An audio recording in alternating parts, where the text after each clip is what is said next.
Hello, everyone, and welcome to At Barrons. I'm Andy Serwer, and welcome to our guest, Brad Jacobs, CEO, serial entrepreneur, and author of a new book, How to Make a Few Billion Dollars. Brad, great to see you. Thanks for coming here. Great to see you, Andy. All right, I got to start off by asking you about the title of the book. Title of the book. I mean, it's audacious. It's provocative. Seriously, a few billion dollars? All right, here's the story in the title of the book. The title of the book's really important. That gets people to buy the book. And you might remember, it was like, 25 years ago, there was this book that became an instant overnight bestseller because of the title. One out of three men bought it, gave it to their wives. Their wives got upset, threw it away. It was called How to Make Love Like a Porn Star by Jenna Jameson, and had nothing to do with that. But the title was so catchy, everyone bought it. So I figured, how to make a few $1 billion. Who's not going to buy that book? It is eye-catching, maybe not quite as eye-catching as the other book you mentioned, but you have your limits, I'm sure. So talk to us about your career a little bit. Let's back way up. I mean, you've been the CEO of 5 public companies, 2 private companies. They've done really well. They span different industries: oil trading, waste management, logistics. What motivates you? Tell us about your career. What motivates me is really simple. I like making money for shareholders. That gives me satisfaction, that gives me joy, that gives me a sense of self-worth. And that we have done. So if you want to look at my career, it's really in 2 parts, Andy. There's the first 10 years where I was in oil, and I was brokering and then trading oil as a principal. And that was not M&A. That was all organic. We did very well. It was a good time to be in the oil business. But starting in 1989, I've been running companies that have been M&A driven, where the playbook has been buy great companies at reasonable prices, improve those companies, get synergy from putting them all together and integrating them very well, improve the profitability, and keep raising money at multiples higher than what I can deploy it at and creating alpha through that. And that's worked really, really well. If you look at my companies, even though they've been in different industries, I've applied that M&A playbook to different industries, but what's the same about all of them is we vastly outperformed the market. We created tons and tons of alpha. In the United Waste Systems, there we beat the S&P 500 by 5.6 times.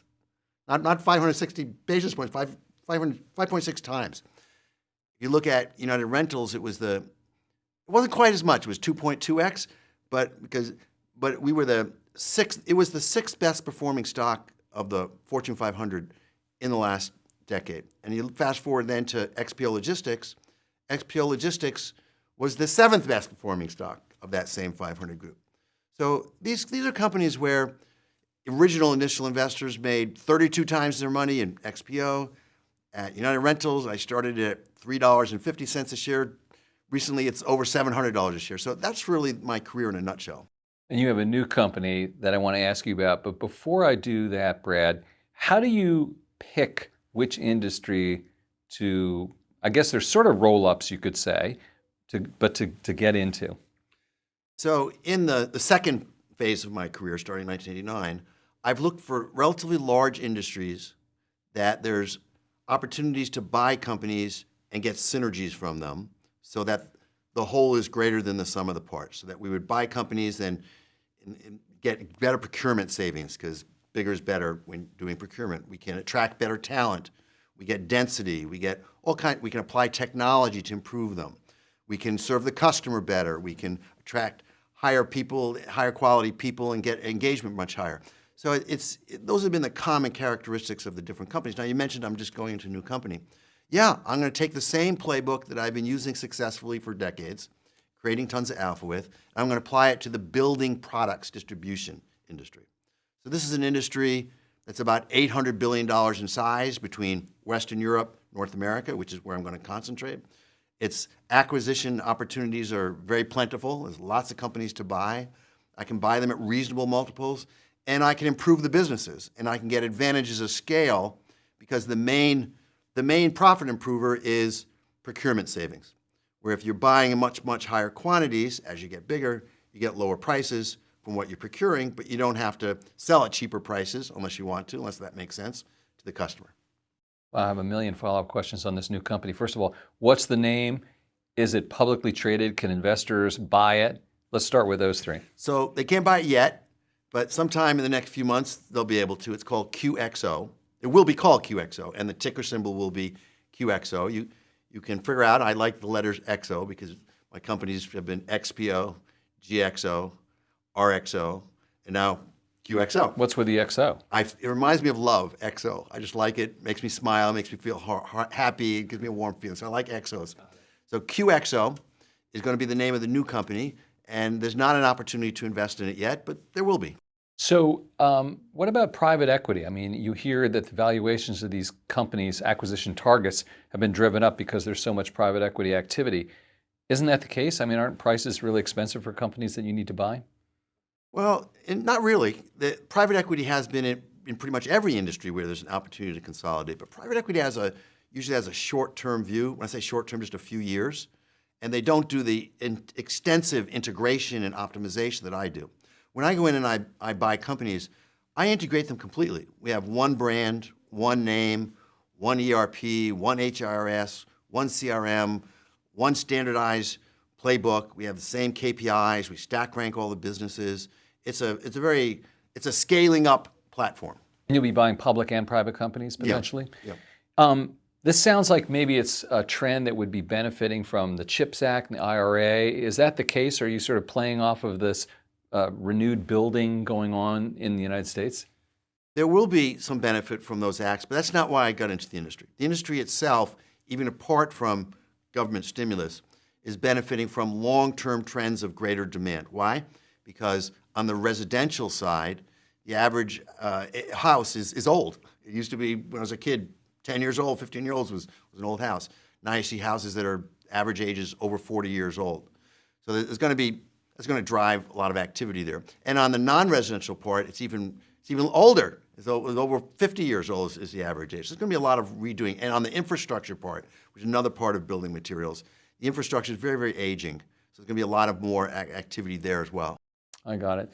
Let's talk a little bit about your book and entrepreneurism. When did you realize that you were an entrepreneur? And can anyone, Brad, be an entrepreneur? I don't think anyone can be an entrepreneur. I think some people, and I don't think that's a bad thing. Some people are cut out for the life of adapting to change and dealing with solving problems and enjoy doing that and having boldness and having courage and big visions and accomplishing great stuff. That's an entrepreneurial mindset, zigging and zagging and always every day is a new opportunity. And that's not. But some people, that's not for them. Some people, they want a steady Eddie career that's very planned out, decades in advance, and it's a low risk, easy going. Maybe not as much upside, but less volatility and less drama. So how do you find that out about yourself, or figure out if you're cut out to be an entrepreneur? I think it's important to figure that out young, so you don't waste time going in one direction and figure out, I should have been over there. And I think it's obvious though. If one takes time to reflect honestly and to have some introspection, one knows, do I want to have a maybe less exciting career, but it's low risk and steady Eddie kind of thing, or do I want to have lots of lights and action camera going on? Is there a better time for entrepreneurship, or sometimes better than other times? In other words, do you need to have an upcycle, an up market, or maybe it's better to do it in a down market? It's better to have both markets, but you want to have a lot of capital, you want to have a lot of cash during the down market so that you can be buying, so you can be making acquisitions at reasonable prices. You don't want to have a levered balance sheet and a lousy economy because you can't capitalize on that. And your leverage ratios will get worse, in fact, as your profit goes down during that part of the cycle. During the expansionary part of the cycle, yeah, you can still do acquisitions, but you got to be much more disciplined about price on that. So you're not buying at the top of the market, even if the multiple's okay, but you're buying at peak EBITDA. I like cyclical industries. All these industries have been cyclical. The reason I like them is, as long as you're not buying right at the top, as long as you're buying anywhere around here, you can play the cycle. Play the cycle, and sooner or later you'll be at a better place. But the key is not too much leverage and to have dry powder during down cycles, right? Yeah, I don't like too much leverage. I think the world right now has a fair amount of geopolitical risk inherent in it all around the world. So I think 1 or 2 turns of leverage makes a lot of sense. Can you go over that for a short period of time in connection with an acquisition? If you have a very clear-cut plan to pay it down and get back down to a lower level of leverage, I suppose, yeah. Do you invest in the stock market? Do you invest in equities or fixed income? Yeah, I have money outside of my main investment, but usually my whatever company I'm starting and CEO of, I try to put a lot of eggs in that basket. So in this QXO, my wife and I were putting in $900 million. And then I got Sequoia Heritage and other friends and family, like really friends and family, my brother and sister and niece and nephew, and they're also investing another 100 million. So we're taking $1 billion between ourselves and putting it into this. Oh, so business and family can mix. Yes. Wait a minute. Why don't you just take your collective $1 billion and go to Florida and retire? Well, the worst thing I did for my parents, it was in good intentions, was when they were in their early 60s. I thought I was being a great son, setting them up to retire in Florida. And I got them a house in Boca Raton on a golf course and gave them some money, and their health went downhill, their happiness went downhill. It wasn't a good thing. So I don't think retiring is in the cards for me. I don't see that in my, at least the foreseeable future. I can't imagine myself hanging out. I can tell that just by your demeanor. You seem like you want to keep going forward. Let me ask you, Brad, about geography. Some people say, oh, this state is great to be an entrepreneur. This state is great. People complain about taxes in California. On the other hand, it seems like there's a lot of entrepreneurism there. What's your take? Well, I've made a lot of money in California over the years. So despite the high taxes and despite the not exactly most pro-business environment, a lot of people in California, a lot of activity. Look, I'm a Connecticut resident, and we've paid our taxes, and somehow it's worked out even after paying taxes. So you have to pay taxes. Right. You've run, as I said, private companies and public companies. A lot of people are saying that running a public company these days is way too onerous. You got to stay private. There's too much regulation. What's your take on that? There's a lot of regulation, and there's increased regulation in the last few years, but I love the public markets. I've been running a public company since 1992, and I like being in the public markets. I like getting the feedback from all the investors. All the investors for free call you up and tell you all their opinions about how you should run the business. A lot of them say do this, a lot of them say don't do this, but it's good to hear all that. They're smart people, they're smart investors. You get a lot of ideas, and you get a lot of keeping it real. When you're private, you don't get that. You don't have a constant bunch of people, analysts, buy side, sell side, press, telling you constructive criticism. And constructive criticism is a good thing. If you're going to build a business and it's going to be a great business, you want to get a lot of input. You want to get a lot of feedback. You want to hear what people are saying so you don't make too many mistakes. I have to say, you're the first CEO who I've heard say, I love being head of a public company. They're always grousing that, oh, I wish I was private. Private markets are so much better. So it's refreshing to hear that. There's so many advantages to being public. In terms of building a brand, like QXO didn't exist as a company. It's going to exist now. I guarantee you, a few years from now, it's going to be well known throughout the whole world in terms of the industry that needs to know that. Part of that's going to be because we're going to be public. We get all that attention because we're a publicly traded stock. I really think you're kind of an iconoclastic thinker, and you tell the story in your book about going to Bennington College, a private liberal arts school, and liking it, and then transferring to Brown, a wonderful university. You have a family history there, but not liking it so much. I mean, how is that possible? I mean, it's an Ivy League school, and right? Brown's a fantastic school. Who might have criticized Brown? But it wasn't for me because I was coming out of Bennington College where the average class size was 9, and you knew your professor by their first name, and it was a very intimate experience. And then I went to Brown, and I was taking these courses where there's like 150 people, and people weren't paying attention, and it just wasn't for me. It wasn't the same experience for me. So Brown's a great school. There's no question about that, but it wasn't for me. It didn't work for me. I had to go there because my father went to Brown, my brother went to Brown Medical School. I was born in Providence and grew up in Cranston, so I had to do that, but it wasn't my destiny. Interesting. I want to go back and ask you, Brad, a little bit about deal making. I don't know how many companies you've bought. Do you know how many companies you bought? Around 500. 500, wow. Okay, so what's the secret to a good deal, and what are some mistakes you made with bad deals? So fortunately, we haven't made too many mistakes. I would say out of those 500, 490 of them I would do over again. They worked out really well. There were a few stinkers there, but not many. What's the secret to doing great M&A? Well, first of all, you have to answer the question accurately, should I be doing this deal? What's the strategic rationale? Is this compelling? Is there a real strong purpose, value to doing this deal? What is it bringing to the customer experience? What is that doing to what is it doing to our cost structure? Is there something, a new geography or a new feature that we're getting as a result of buying it? It's not just doing a deal for the numbers. It has to be a reason to do it. Second thing is, are you buying it at a reasonable price? Because you can buy a great company, but if it's a too high price, you're not going to get return on capital. And return on capital, having a superior return on capital, is critical to creating a superior stock price performance. So price is very, very important there. Third thing I would call out is you have to be able to integrate. So we start our integration plan from the day we sign the deal, not from the day we close the deal, Andy, from the day we sign the deal. From the day we close the deal, we're in full force integrating the whole thing and making it so that within a few months, you can't tell whether we've owned that business for a few months or we started at Greenfield 10 years ago. And that's very important for the success of an acquisition, is to integrate it thoroughly. Now, what goes wrong with an acquisition? Sometimes you get caught up and you overpay for an acquisition. Wow, I don't want to ever do that again, because if you do that, it takes a while to grow into it. You grow into it after a while, but it takes time, and time is very, very important. It's your most important commodity, so to speak, in the business world. So overpaying is a big mistake, and I've overpaid a couple times. I've also sometimes given people too much benefit of the doubt, and I've held on to certain people that I shouldn't have held on to. So, and that's not just with M&A.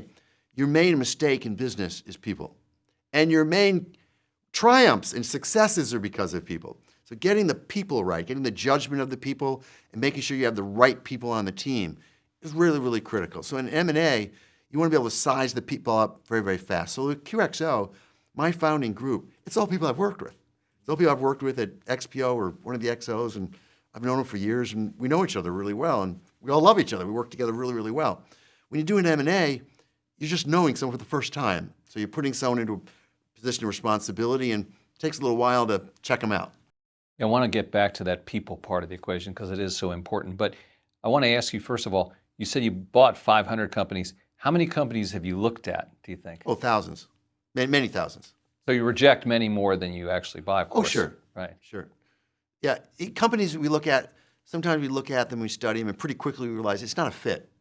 It might be an interesting company, an attractive company, but it's not a fit for what we're trying to achieve. It doesn't fit in with our strategic plan.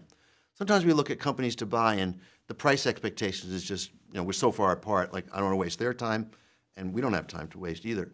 Sometimes we look at a great company, but it's just not for sale. It's not actionable, so there's nothing to do. Okay, the people part of the equation, so important. You say that you have this team of people that you work with for a long time, you love them, but how do you, Brad, make them love you? How do you create a culture where people want to go to work? Maybe they're already wealthy even. Money's a big part of it. That's true. You want to have an opportunity for people to make outsized amounts of money if we succeed. I always tie compensation to success. But it's not just money. People like coming to a company where they're valued, where they're heard, where they're part of the team, where they respect and admire and really, really like the people they're working with, where it's a team of winners, where you're working with other people who are very successful, and it just feels good about that. And people automatically come in a little earlier and stay a little later because they just like the whole vibe, the whole setup. I'm not trying to get them to love me or to respect me. I'm not an imperial CEO. I'm a member of the team. I bring things to the table that are my things, the leadership and the business sense and so forth. But each one of the persons on my team have things that I don't have. They have certain talents. They have certain expertise. They're certain really great at really something that I admire them for, and they know I admire them. They know that, and I think that's a motivator. And final question, Brad.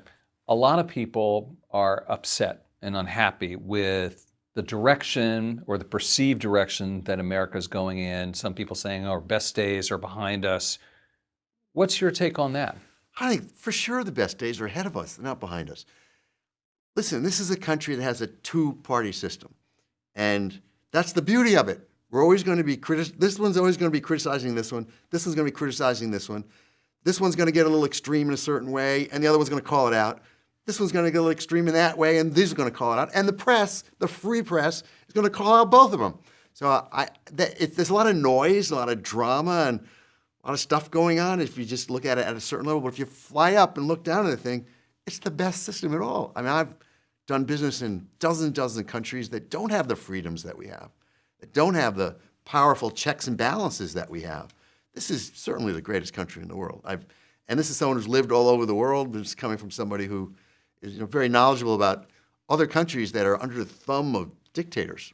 And they don't have these freedoms that we just take for granted. Brad Jacobs, CEO, author, and entrepreneur, thank you so much for joining us. Thank you. I appreciate it. This is at Barrons. I'm Andy Serwer. We'll catch you next time.